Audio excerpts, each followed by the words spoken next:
Hello guys, sa video na to i-test natin kung alin sa dalawang routers na to ang malakas through speed test, at gagamit tayo ng isang D2 SIM para sa dalawang routers nito para patas.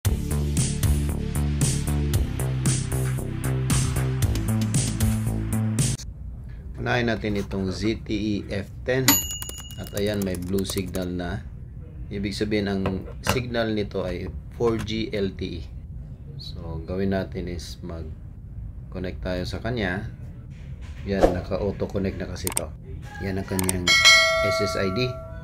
So open lang natin ang speed test sa ating browser. Pero pwede rin naman kayong mag-install ng app. Pero ako I prefer na sa website lang nila. Kasi bibira lang naman ako nag-i-speed test. Para konti lang app na ma-install dito sa phone ko. So ayan, nag-umpisa na. Nasa 35, 36 to, 38. Mukhang malakas. 4G signal dito sa aming opisina. Pero pag sa labas ito, naka 5G. Pero since nasa loob ng opisina namin, medyo enclosed. So ayan, nasa 36 Mbps. Mabilis na rin, no? Para sa ating mini packet wifi na ZTE. Then ito naman ang bagong router ng dito. Speed test din natin, baka pareho sila o mas malakas pa. So lipat lang muna natin ang ating SIM. And by the way guys, meron na tayong mini unboxing and review. Tapos may speed test na rin. Kaya kung gusto nyo, interested kayo dito, lagay ko lang ang kanyang link sa description para ma-assess nyo rin. Lalo na kung may extra budget ka pa, hanggang 5G kasi siya. So kayo nang bahala, check nyo lang. So ito na ang ating SIM na dito. Naka promo na rin to. So okay din ang promo ng dito. Mura lang siya, pero ang lalaki ng data. Tapos 1 month ang duration. Kaya hindi ka mag-alalang masasayang ang inyong in-enroll na promo.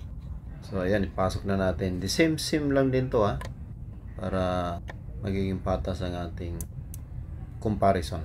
Make sure lang na maayos ang pagpasok ng SIM. By the way, itong router din na to, ang dito home prepaid wifi router, meron na rin tayong mini unboxing and review. Lagay ko lang ang link sa description para baka interested kayo. Bago kayo bumili, makita nyo muna yung ating review. So base sa review na yon, matimbang nyo kung okay ba siya sa inyo. Pati ang mga ibig sabihin ng mga kulay ng mga LEDs na yan, makikita nyo rin doon. So pansin ko lang dito, medyo may katagalan siyang mag-boot. Yung nasa kaliwa pala yun yung kanyang power. Tapos sa gitna, if I'm not mistaken, iyan ay kanyang SSID. So yung kanan naman yung nagbi-blink. Parang yan yata yung kanyang signal, kung may signal ba siya or 2G or 3G or 4G. So check nyo lang doon para sa detalye guys. Ngayon, kukonekta na tayo sa kanyang SSID. Ganun din dito sa ating iPhone. Ito rin yung ating gagamitin. Tapos naka auto reconnect na rin to kanina. Kaya once na detect niya ang signal, kukonect na siya.